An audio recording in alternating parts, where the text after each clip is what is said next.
Долгото бегство и слобода на Вилјам Кокс заврши со тропање на неговата врата еден ден.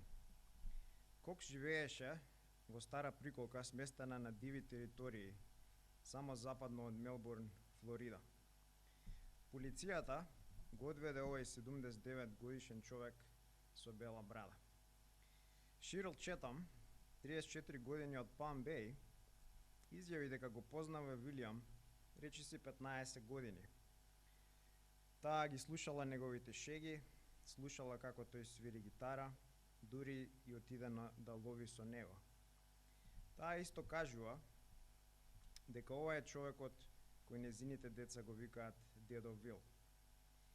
И дури бил кум на незината свадба во 2012 година. Тој е најслаткиот човек. Јас сум целосно шокирана.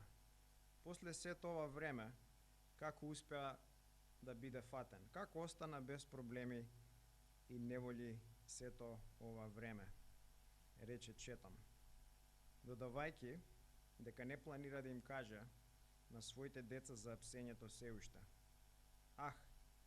Јас се уште се обидувам да го процесирам сето ова. Четам рече дека Вилјам од време на време присуствувал на црковна заедница во западен Мелбурн и доброволно се пријавил да волонтира во една продавница. Исто потенцираше дека ова е некој кој сакаше да се смее. Јас искрено мислам дека треба да го пуштите. Американскиот маршал Пит Елиот и рече на Четам дека овој човек е бегалец веќе 56 години и се крие под лажно име. Неговото вистинско име е Френк Фрешвотерс и бил убиец. Кога бил 21 година убил човек и избегал од затвор. Американскиот маршал исто така додаде во разговорот со Четам дали ќе го пуштиме не е за нас да одлучиме. Во крајна линија, наша работа е да го фатиме лицето и да го донесеме на суд. Имаме обврска да го сториме тоа. Денешната проповед ќе биде за судот и е базирана од Евреите, 9 глава, 27 стих. И стихот вели: на луѓето определено им е да умрат еднаш, а потоа суд. Предавањето ќе се состои од вовед, 3 точки и апликација или заклучок. Ќе видиме првата точка основата на судот, втората точка ќе биде аспекти на судот и третата ќе биде стандардот на судот и ќе завршиме со апликација. Да почнеме со воведот. Како што веќе спомнав во предавањето на смртта, која беше базирана таа проповед на истиот стих, книгата на Евреите е една од најкомплексните книги во Новиот Завет. И во оваа глава, во 9-та глава, авторот пишува дека спасението е преку крвта на Христос и преку неговата жртва која еднаш и за секогаш. Изборот еднаш е забележителен и често пати се повторува во оваа 9-та глава. Например, во 12-тиот стих пишува: ниту со крв козја, ниту телешка, туку со својата крв Исус влезе во светилиштето еднаш за секогаш и изврши вечен откуп. Истото го гледаме и во 26 стих и 28 стих. Во 26 стих вика: еднаш и за секогаш до крајот на вековите се јави Исус да го однесе гревот, откако сам себе се принесе како жртва. Изборот еднаш исто е забележителен во 28 стих, каде пишува: и така Христос, откако еднаш се принесе самиот себе за жртва, за да ги однесе гревовите на мнозина. Во 27 стих, стихот што ние го разгледуваме сега, е направено паралела меѓу судот, меѓу смртта и меѓу жртвата на Христос. Смртта е една, судот е еден и жртва на Христос е една. И како што смртта е една, е сигурна и финална и неповратлива, исто така судот е еден, е финален, е сигурен и е неповратлив. Исто така, жртвата на Христос е една, сигурна, неповратна и финална. И сега веќе разгледувавме за смртта, денес ќе разгледуваме за судот, а во друга проповед ќе се разгледува жртвата на Христос. Зборот определено, што се среќава во овој стих, Джордж Бурдер вели, отворен цитат, ова е цврст декрет или закон на Бог, кој не може да се промени. Тоа е непроменлив закон, закон што ниту еден грешник не може да го наруши. Другите Божи закони се прегазени под нозете, но овој мора да се почитува. Ние не знаеме кога или како ќе умреме, но сигурни сме дека мора да умреме. Затворен цитат. Како што не знаеме кога и како ќе умреме, исто така не знаеме кога и како ќе бидеме судени, но знаеме сигурно дека ќе умреме и знаеме сигурно дека ќе ни биде судено. Овој закон е непроменлив и е декрет фиксиран од Бог. Од стихот исто може да видиме дека концептот на реинкарнација, кој произлегува од хиндуистичките и будистичките религии, е лажен и дека нема назад. Концептот каде што душата се враќа во некоја друга форма, во друго тело, на земјата, овој стих ни вика дека тоа не е точно, дека душата заминува и потоа има суд, не се враќа. Исто така концептот на реинкарнација има доста нелогични елементи во него. Првата точка е основата на судот. Основата на судот. Бог, знаеме дека е творец, е создател на целиот универзум, на се што е видливо и невидливо. Тој е креаторот, тој е дизајнерот, тој е архитектот, тој е почетокот и почетникот на се. Бог е тој што дава реалност, што дава основа и суштина на се. Во Повторени закони, 10 глава и 14 стих, пишува ете небото и небото над небесата, земјата и се што е во неа е на Господ. Псалма 24 глава 1 стих пишува Господова е земјата и се што е исполнува, вселената и оние кои живеат во неа. Не само што Бог е креатор или форматор на целиот универзум, него тој воедно е и одржувач. Тој го одржува целиот свет, го одржува сите процеси на земјата, сите процеси на небото, сите процеси во универзумот. Тој ги држи сите луѓе во неговата рака. Во Јов 34 глава, 14 и 15 стих пишува: ако Бог науми и го собере кон себе својот дух и својот здив, се ќе згасне заедно и човекот ќе се врати во прашина. Во Евреите 1 глава, 3 стих пишува дека Исус е одблесок на Божјата слава и отпечаток на неговата суштина. И тој се држи со својот моќен збор. Доколку Бог одлучи моментално сега да ги прекине сите процеси, да го прекине животот на сите луѓе, да го прекине животот на целиот универзум, се ќе исчезне. Се ќе стане пепел и прашина и сите битија ќе станат небитија. Се ќе отиде во празнина. Бидејќи Бог е создател на целиот универзум, и во исто време е одржувач, тој како создател и одржувач е поседувач. Бог е собственик на се. Човекот не е собственик на ништо. На човекот му е дадено на заем да го користи ова што сега го има. Единствениот кој е собственик, кој го поседува се, целиот универзум и се во него, сите луѓе, сите животи е Бог. И бидејќи тој е собственик на се, тој има апсолутно право да прави со своето создадение тоа што тој го сака.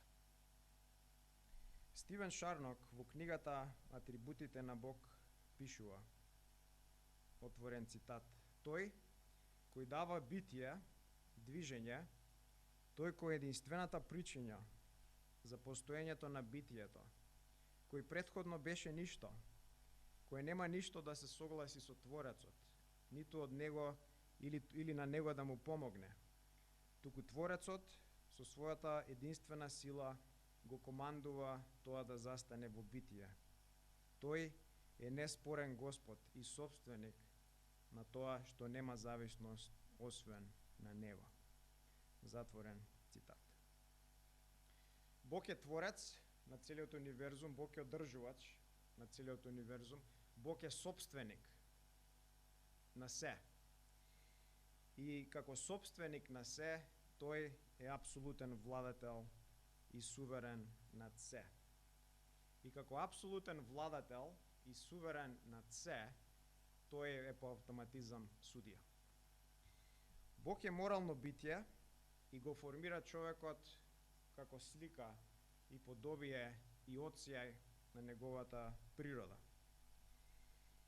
И како судија, тој е морално битие и единствената карактеристика за Бог која се повторува 3 пати е неговата светост. И тоа е најглавно морална категорија. И овој свет судија формира морални битија како него, бидејќи он е морален во својата природа, е морално битие. Како судија, сите тие морални битија кои живеат и живееле во неговиот универзум, во неговиот свет, ќе ги повика да дадат отчет. Сите луѓе што некогаш живееле, сега живеат и ќе живеат во иднина, еден ден ќе бидат повикани да дадат отчет пред овој судија кој им дал се, што они сега моментално го поседуваат. Сите луѓе ќе полагаат сметка. Секој човек ќе застане еден ден гол пред овој Творец и ќе даде отчет за неговиот живот. Ќе полага сметка. Бог како судија многу често ја манифестира таа карактеристика во својата природа, кон своето создадение. И тоа го гледаме низ Библијата. Например, Бог како судија ја искажува и манифестира својата праведност кога ги казни Адам и Ева за само еден греф што го направија и го проколна целиот универзум на темнина и смрт. Бог го потопи целиот свет во времето на Ное за насилството и расипаноста на тој свет. Бог ги уништи Содом и Гомора и врнеше пекол над тие градови.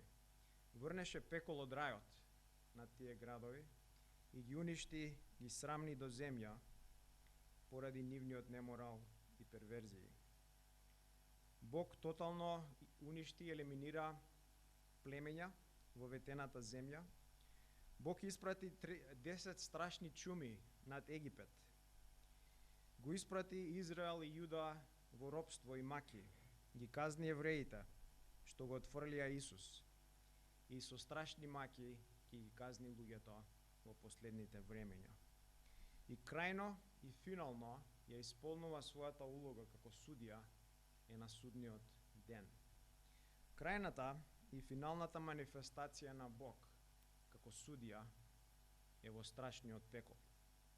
Сите земни казни и маки што човекот ги вкусува сега на земјата и ќе ги вкуси во иднината, се само сенки, се само искри, се само ехо од маките, стравот и неопислите страдања што се во пеколот. И оваа прва точка гледаме дека основата на судот произлегува од судијата, од Бог.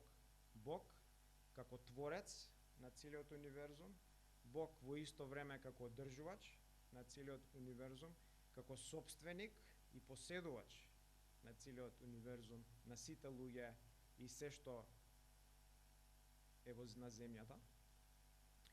И како поседувач и собственик, владател и суверен на се, тој по автоматизам е судијата на неговите морални битија.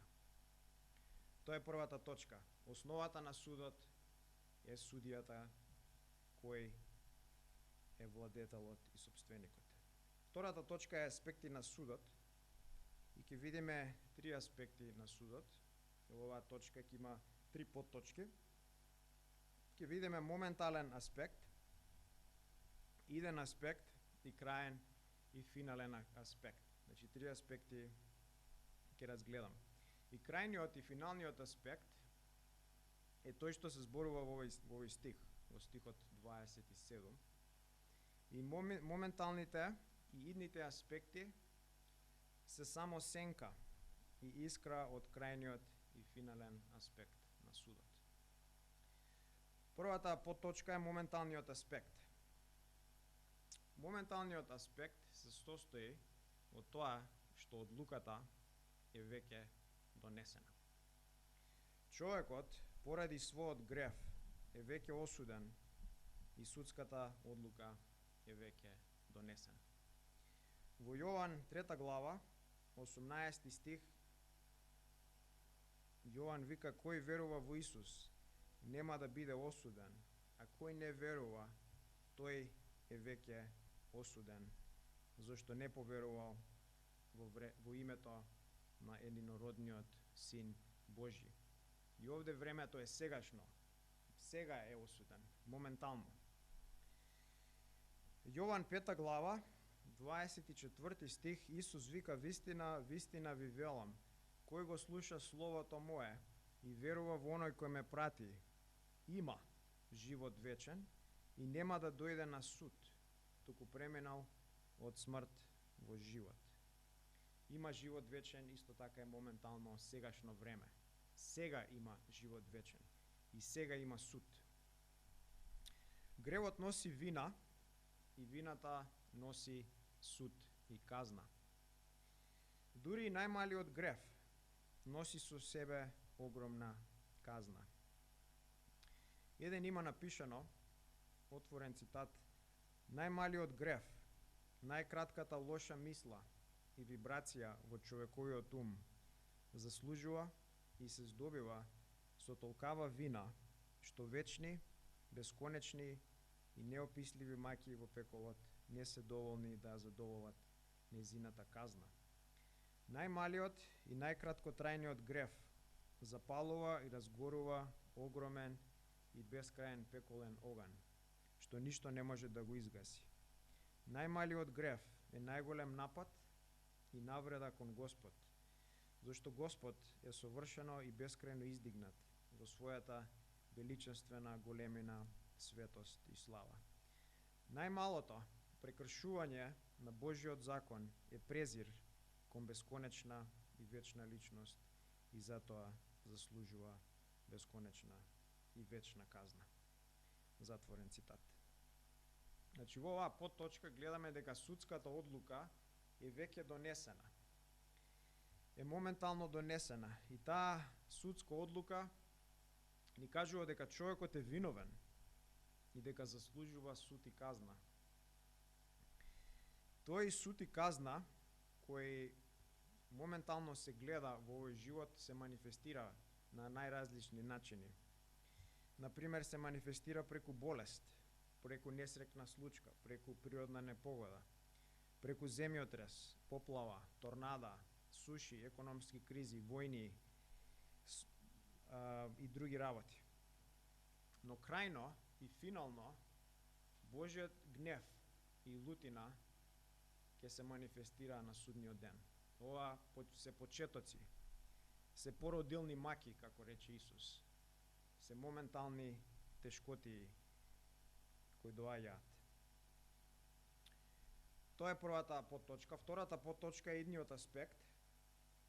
Идниот аспект на судот може да се види во самата смрт и тоа што следи после смртта. Самата смрт е еден вид казна и еден вид суд. И тоа што го заработува гревот. Или во Римјаните пишува, заработката на гревот е смрт. Физичка смрт и духовна смрт после. Што им кажа Бог на Адам и Ева? Моментот кога ќе сгрешиш, ќе умреш. Одма после смртта, душата се двои од телото и оди да се појави пред Бог.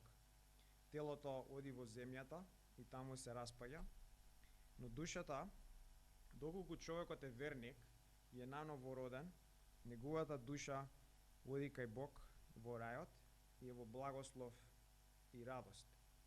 И ова може да се види во Лука 23 глава со крадецот на крстот.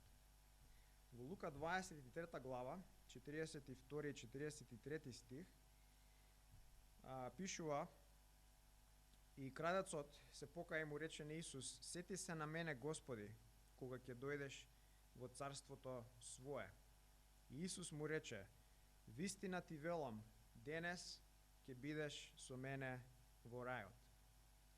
Чи нема чекање, нема пауза, нема суспензија, туку одма, денес ќе бидеш со мене во рајот.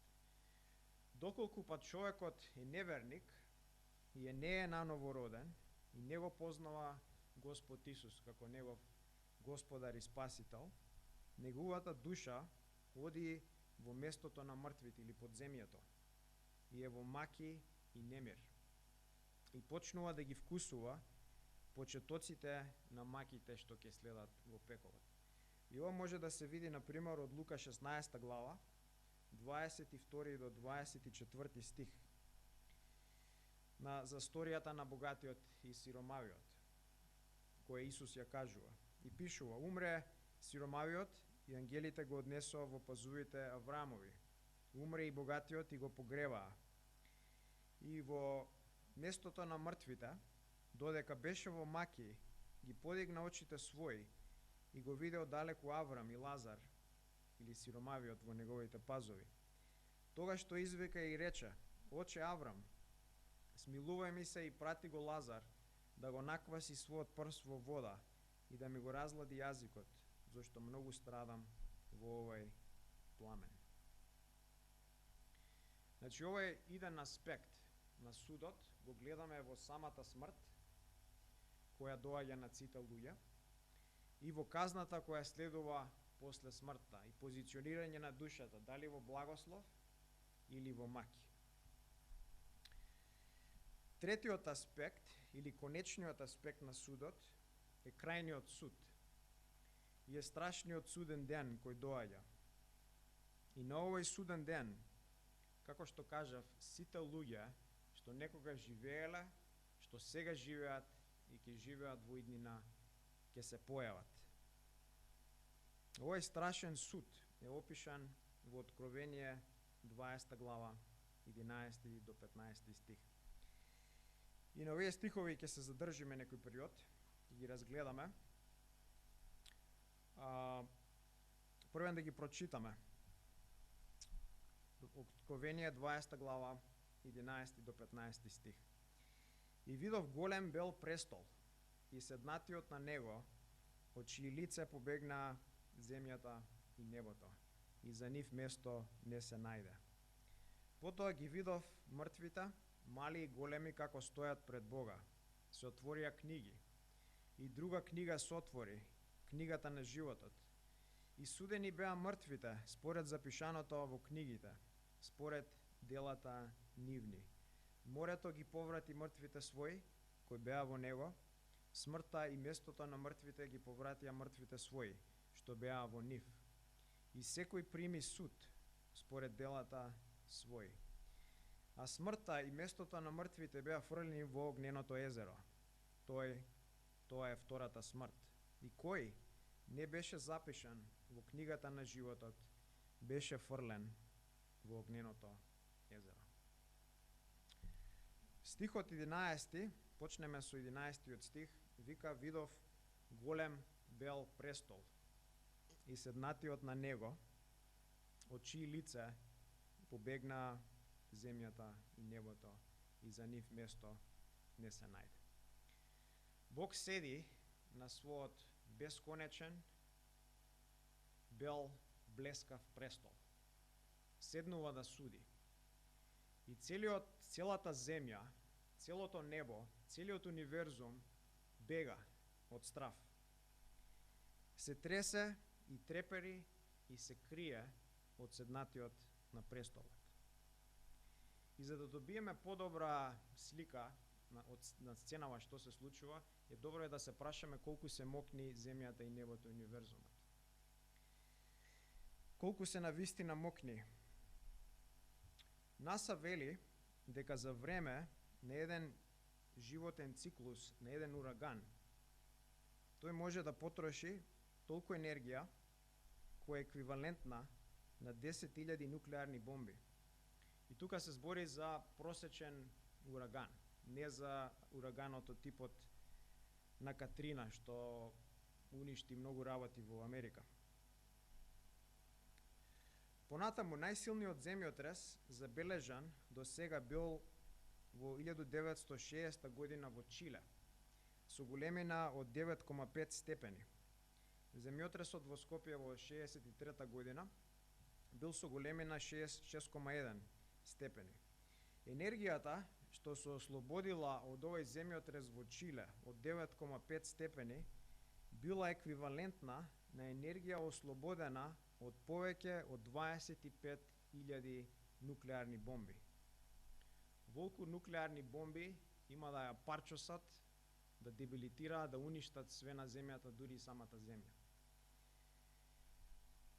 Агенцијата за геолошко истражување во САД пишува дека вулканот, која е средна класа на планината Света Елена во Америка, ослободила 24 мегатони топлинска енергија, од кои 7 биле директен резултат на експлозијата.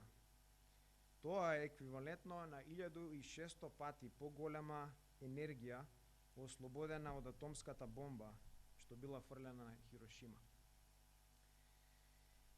Брус Веер вели за Сонцето дека Сонцето испушта енергија во секоја секунда да ги обезбеди моменталните енергетски потреби на овој свет во овој момент помножено по милиарда пати.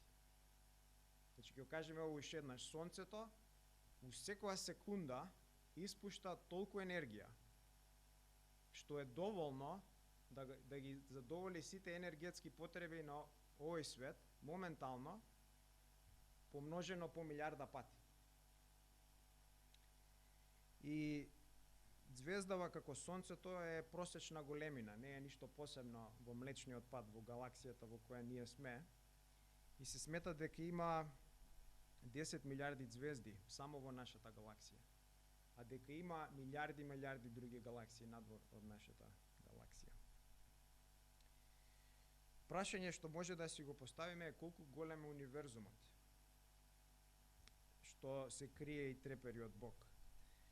Норман Гайслер во својата книга "Немам доволно вера да бидам атеист" пишува: во нашата галаксија има 100 милиарди звезди, со прошечно растојание на овие звезди изнесува 48 трилиони километри.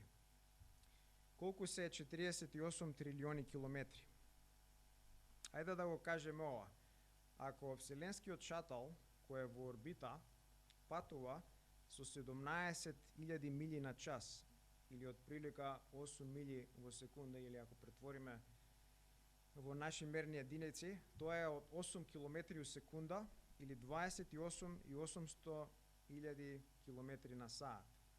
Значи, ако би можеле да влеземе во вселенскиот шатал и да се забрзаме во Вселената со 8 км у секунда, ќе ни треба 201.450 години да патуваме 48 трилиони километри. Со други зборови, ако влеземе во вселенскиот шатал во времето на Христос и патуваме до сега со брзина од 8 км у секунда, од една просечна звезда, како Сонцето, до друга просечна звезда, ќе бидеме само 1/100 од патот таму. Неверојатна големина, неверојатни бројки. И за подобро исто да опипаме за каква големина се работи, можеме исто да кажеме дека ако бројот на сите звезди во универзумот било пресметано еднаков на бројот на сите песочни зрнца, на сите плажи на земјата.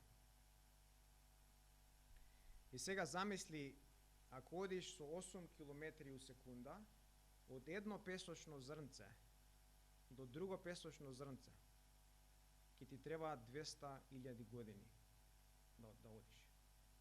А замисли колку време ќе ти треба да одиш од едно песочно зрнце у Америка до едно песочно зрнце у Австралија. Страотни големини.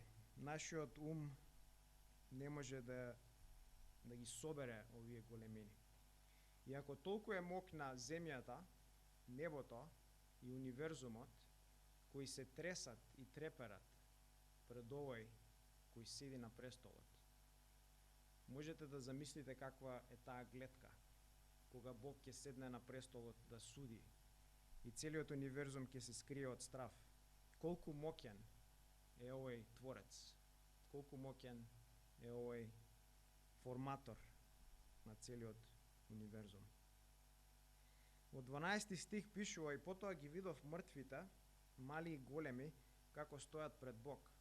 Се отворија книги. Се отвори и друга книга, книгата на животот, и мртвите беа судени според запишаното во книгите, според делата нивни. Ќе дојде ден, кога еден ден Бог ќе ги израмни сите сметки. Ќе дојде ден кога Бог ќе се одмазди на сите душмани и негови непријатели. Нема никој да се скрие, никој нема да избега, никој нема да биде заборавен. Сите ќе станат и ќе се појават пред овој Творец. Сите, мали, големи, цареви, робови, богати, сиромашни, образовани, необразовани, грозни, убави, популарни, непопуларни, сите луѓе што некогаш живееле, некогаш ќе живеат, ќе се појават пред овој Творец. И пишува дека ќе им се суди според книгите и според нивните дела. И може да кажем има најмалце 3 книги овде што се во игра. Првата книга е книгата на Божиот закон. Втората книга е книгата на еден човек, каде што е запишано се што човек направил во својот живот. Се што помислил, се што кажал, се што направил со своите раце, нозе, уста, енергија, пари, работа и така натака. И ќе се отвори и трета книга. Таа е книгата на животот, каде што се запишани сите што се нановородили. 13 стих вика дека и морето ќе ги поврати мртвите своји, кои беа во него, и смртта и местото на мртвите ќе ги поврати своите. И секој ќе прими суд според делата своји. Сите што сте во морето, што починале во морето, сите што починале под земјата, сите што починале во небесата, сите што починале на земјата, ќе станат и ќе застанат голи пред овој Творец. Душите ќе излезат од подземјето и местото на мртвите и ќе добијат нови тела. Сите ќе воскреснат и ќе им биде судено.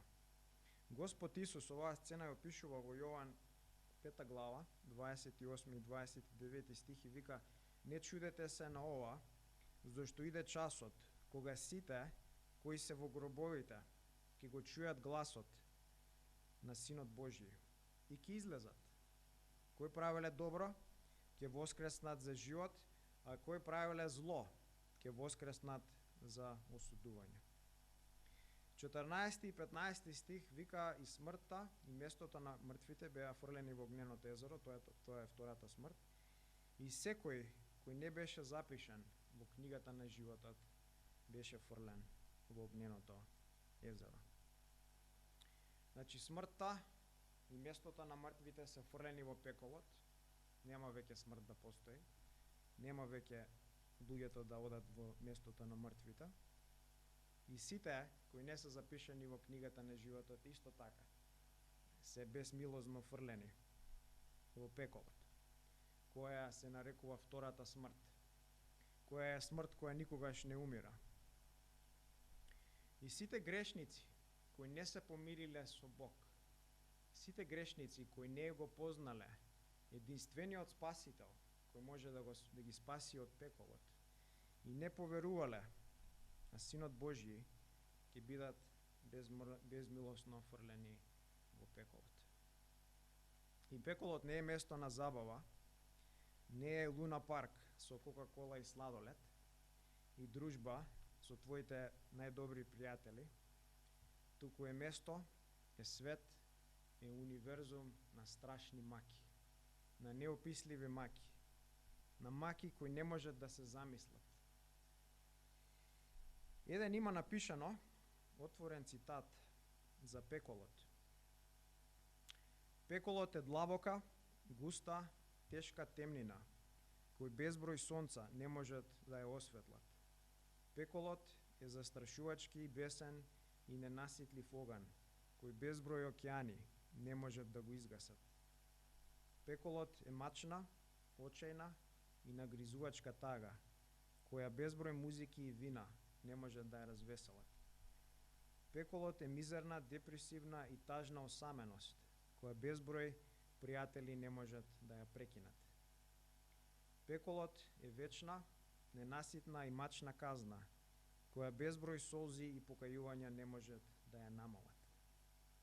Пеколот е безизлезен, маглив лавиринт, кој безброј математички равенки не можат да го решат. Пеколот е прегладнето и лудо чудовиште, кој безброј добри дела не можат да го наситат. Пеколот е место кое ги чека сите грешници после смртта. Ужасен опис.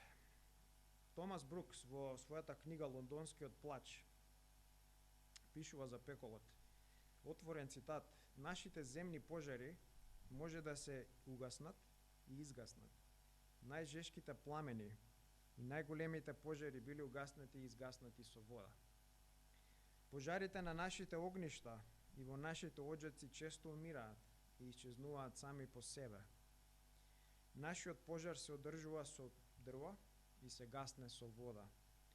Но огнот на пеколот никогаш не исчезнува, никогаш не може да се угасне. Да, тој е вечен оган, бесконечен оган, неизгаслив оган. Секако, огнот во кој ќе биде фрлен проклетиот, ќе биде без прекин на време или казна. Ниту солзи, ниту крв, ниту време не можат да го изгаснат огнот на пеколот. Секој проклет грешник може да плаче цел океан, но сите тие океани од солзи заедно не можат да изгаснат само една искра од пеколниот оган. Затворен цитат. Во оваа втора точка видовме три подточки: моментален аспект, иден аспект и краен и финален аспект. Моменталниот аспект е дека судот е веќе донесен. Идниот аспект е смртта и позиционирање на душата дали во маки, дали во благослов. И третиот и страшниот аспект, конечниот аспект е судниот ден и фрлањето на сите грешни во пеколот. Третата точка е стандардот на судот. Добро е да се прашаме кој е стандардот на судот, како луѓето се судени. И како што има природни закони преку кои Бог владее со универзумот, како на пример гравитација, нуклеарни сили, електромагнетизам и така натака, Бог исто така има и морални закони преку кои тој го владее универзумот. И моралните закони произлегуваат од неговата морална природа и карактер и неговата светост. Тие се дел од него и се манифестираат надвор во човечки контекст. Моралните закони се запишани во Стариот и Новиот Завет. Од 613 закони во Стариот Завет, 10 заповеди се нивна сумација. 10 заповеди се сумирани од Господ Исус во 2 закони во Новиот Завет, кои ни се добро познати. И стандардот на судот, стандардот на кој Бог суди и неговиот морален закон. Тие се сумирани во 10 Божји заповеди. 10 Божји заповеди се повторени во Новиот Завет, освен саботата која станува недела поради воскресението на Христос. И 10 заповеди на кратко се немај други богови освен мене, не прави идоли, не користи го Божјото име на празно, почитувај ја неделата, почитувај ги своите родители, не убивај, не врши прелюба, не кради, не лажи, не посакувај туѓо или немај завист. И Божјиот закон е таков што ни го покажува нашиот греф. Е како огледало преку кое ние може да се видиме какви навистина сме. Како вистински Бог гледа над нас. Да, други луѓе може да ни кажат супер си, добар си, одличен си, но Божјиот закон е тој преку кој ние може да видиме како Бог нас не гледа. И тоа е најважно. Ние на судниот ден нема да стоиме пред некој мртовец. Ние ќе стоиме пред Творецот. Затоа е најбитно како Он нас не гледа. Истото го пишува и во Римјаните 20 глава, каде вика дека преку законот се познава гревот. Во Римјаните 7 глава, 7 стих, Павле вика, јас не го разбрав гревот, туку само преку законот. И похотата не би ја познал, ако законот не ми велеше, не биди похотлив или немај завист. Во оваа трета точка гледаме дека стандардот на судот е Божјиот закон, неговиот морален закон, и ни покажува дали сме виновни или не сме виновни. И ова прекршување на Божјиот закон не е тамо прекршување на некој закон, не знам, тамо далеку, него е директен атак и бунт против Бог. Е прегазување на неговата светост и неговото име. Е плюкање во неговите очи и лица. Тоа е гревот. Тоа е прекршување на неговиот закон. И гревот е ужасен во неговите очи и Бог бескрајно го мрази гревот. И затоа и пеколот е толку страшен, бидејќи е вечна манифестација и одлив на лутината на Бог над грешниот. Значи, тие се трите точки за судот. Основата на судот, првата точка видовме дека е Бог, самиот Бог кој е творец и форматор и собственик на се. Втората точка видовме аспекти на судот, моментален, иден и краен. Третата точка е стандардот на судот, видовме дека стандардот на судот е моралниот закон и ќе завршиме со апликација. Моето прашање до сите вас е дали некогаш си се споредил со Божјиот закон? Дали некогаш си го споредил својот живот своето минато со Божиот закон. Каква пресуда би Бог направил на твојот живот? Деветата заповед е не лажи. Дали некогаш си кажал лага во твојот живот? Колку пати си излажал? Тие што лажат се лажговци.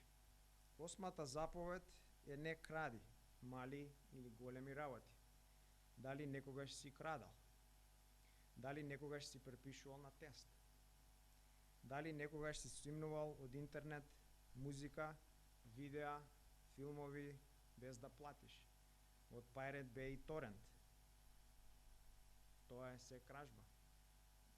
Тие што крадат се кратци. Седмата заповед е не врши прелюба. Прелюбата во Библијата е двострана, има физички аспект и ментален и душевен аспект. Прелюбата во физички аспект е имање интимни односи пред брак, во било која форма. Секс пред брак е прелюба. Имање интимни односи кога си во брак со некој друг или друга е исто така прелюба. Тоа е физичкиот аспект.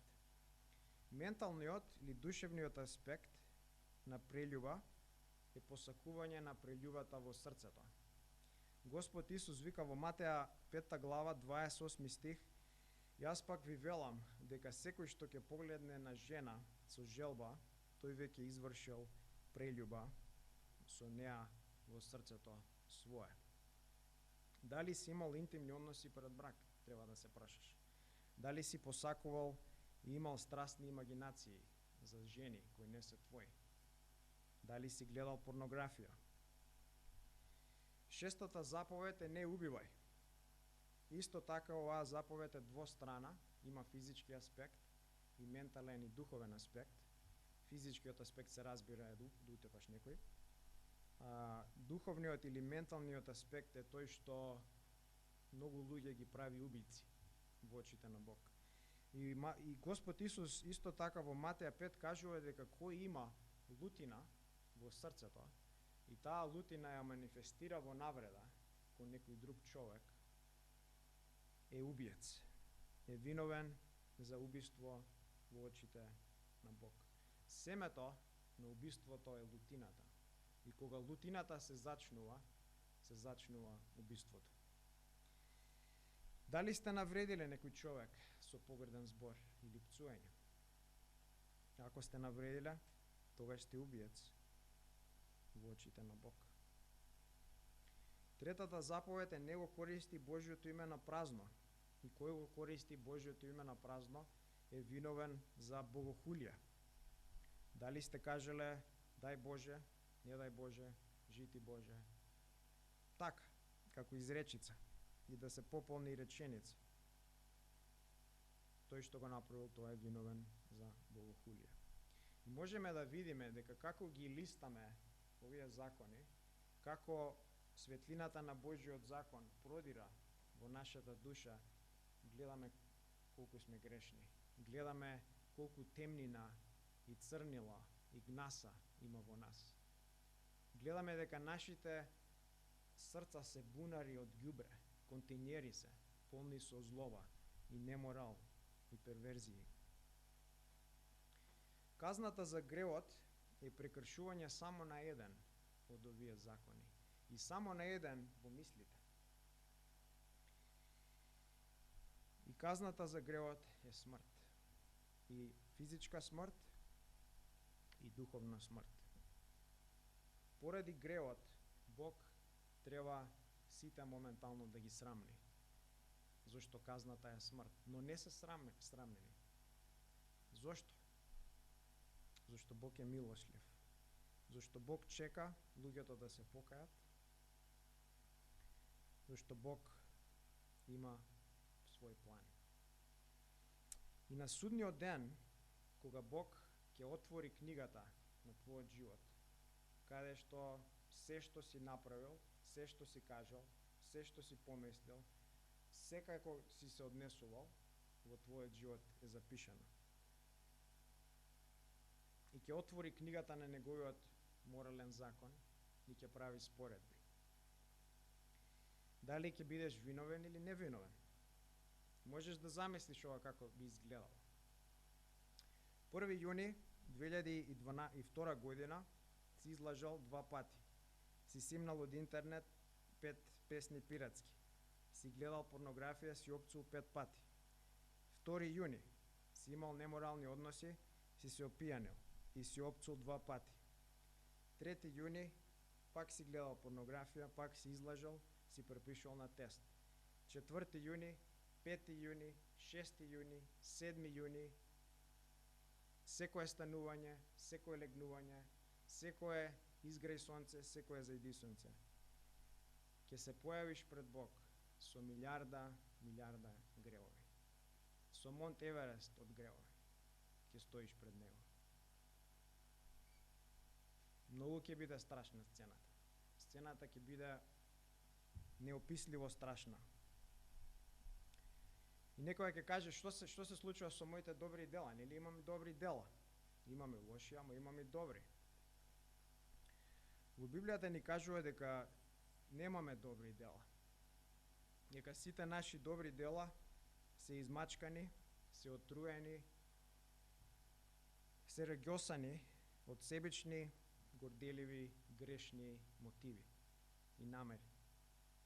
Дали си направил едно добро дело за Божја слава, каде немало твоја слава, немало твој интерес? И одговорот е не. Немаме добри дела. И можеш да замислиш, се што имаш, се што поседуваш моментално во твојот живот, не е твое. Се ти е дадено од Бог. Твоето тело ти е дадено од Бог, твоите очи ти се дадени од Бог, твојата уста, твојата коса, твојата работа, твоите пари, твојата куќа, твоите алишта, фактот дека дишеш и издишуваш, белите дробови, сите органи ти се дадени од Бог. И човекот што прави? Зима тоа што му е дадено од Бог и го злоупотребува. Место да живее свето и праведно за Бог, тој прави гревови. Бог дал очи на луѓето. Како ги користат Бог луѓето тие очи? Место да ја читаат Библијата, тие гледаат порнографија и посакуваат туѓи жени.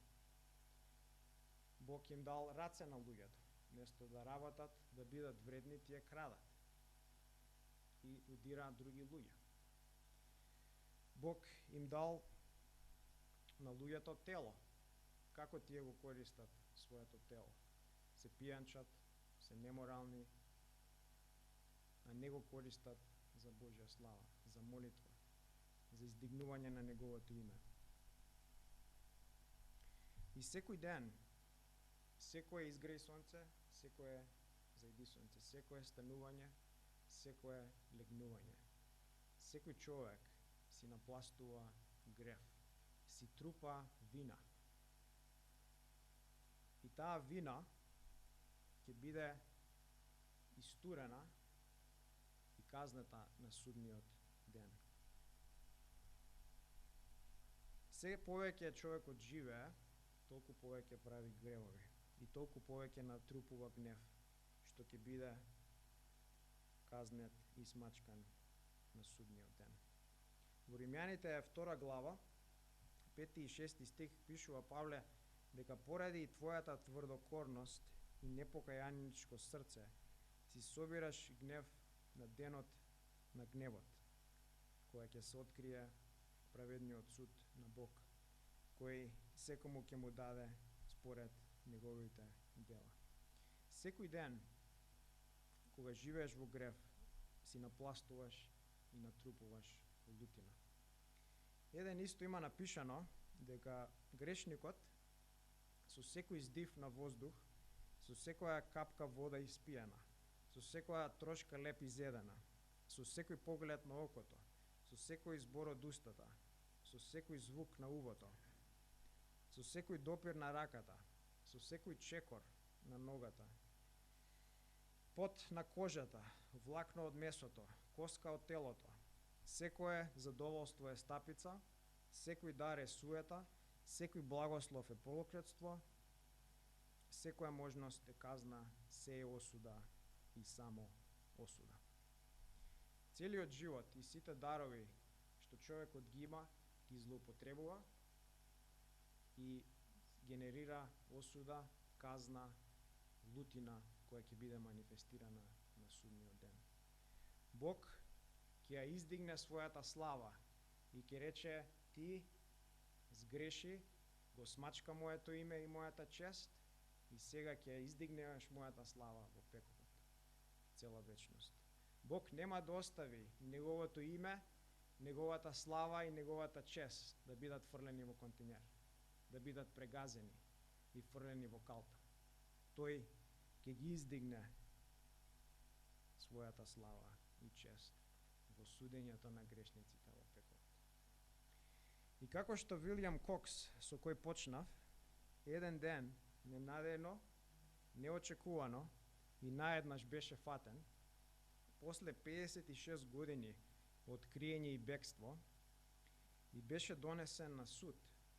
Така секој човек, ненадејно, неочекувано и наеднаш ќе биде фатен од смртта и донесен пред страшниот Божји суд. Без разлика на неговите дела, без разлика на неговите покајувања, судот дојде, казната за лошите дела дојде. Тие што го имаат Господ Исус како нивни спасител, како нивни Господар, тие што се покаяле, тие што биле скршени за нивните гревови, увиделе дека нивните раце се крвави, дека учествувале во смртта на Христос преку нивниот грев, дека се убици, дека се лажговци, дека се кратци, и дошле до Христос за спасение, ќе бидат поштедени од овој страшен суд. Ќе бидат заштитени од нивниот Спасител и Господар. Но тие што го немаат Исус Христос како нивни Господар и Спасител, колку горко и тешко ќе бидат осудени. Исус е тој што седи на престолот и со својот глас, како силна молња и гром, ќе им каже: бегајте од мене, проклети, во вечен оган, приготвен за ѓаволот и неговите ангели. И сега оваа проповед е милост кон сите луѓе кои ја слушаат, бидејќи Бог сега, моментално, ја отвара вратата за милост. И вика: дојди, дојди и спаси се сега, не чекај. Исус е тој што дојде и умре на крстот. Исус е тој што го плати твојот грев, за да ти не одиш во пеколот. И како бесплатен подарок ти нуди спасение, ти нуди оправдание, ти нуди вечен живот. Сега Бог, Исус, стои со отворени раце, со крвави раце, со прободени раце и вика: дојди. Дојди, сега ќе те спасам. Зошто после смртта нема назад. После смртта е толку. Ќе ме најдеш на престол како седам и како викам: биди фрлен во пеколот, ако сега не дојдеш. И мојата молитва до сите вас, и мојата молитва до сите што ќе ја слушаат оваа проповед на интернет, е да дојдат сега до Христос, да не чекаат, да се покајат, зашто нема назад, не знаат кога ќе умрат. Може денес да ти е последниот ден. И ако го немаш Христос, ако го немаш Спасителот да те поштеди, многу страшно ќе биде на судниот ден. Не можам да ти опишам колку страшно ќе биде. И цела вечност во пеколот ќе се сеќаваш на оваа проповед, цела вечност во пеколот ќе се сеќаваш на Библијата, ќе се сеќаваш на Христос и ќе плачеш за покаяние, но ќе нема. Ако сега во овој живот ја пропуштиш твојата шанса, нема назад. Затоа не ја пропуштај. Не чекај. Исус со крвави раце, солзи, маки беше проводен за твојот грев. Дојди кон Него, спаси се, покај се и доби вечен живот. Наново роди се. И ќе знаеш дека си на пат на рајот, ќе знаеш дека смртта не е твој непријател, него е твој пријател кој ќе те земе и ќе те однесе кај твојот татко, кај твојот создател. Ќе знаеш дека сите гревови ти се опростени, минати, идни, сегашни. Ќе знаеш дека Бог веќе нема лутина за тебе и за твојот грев. Дека сета лутина падна на неговиот син. И сега Бог е твој татко, твој возлюбен. Тоа е мојата молитва и повик до сите вас.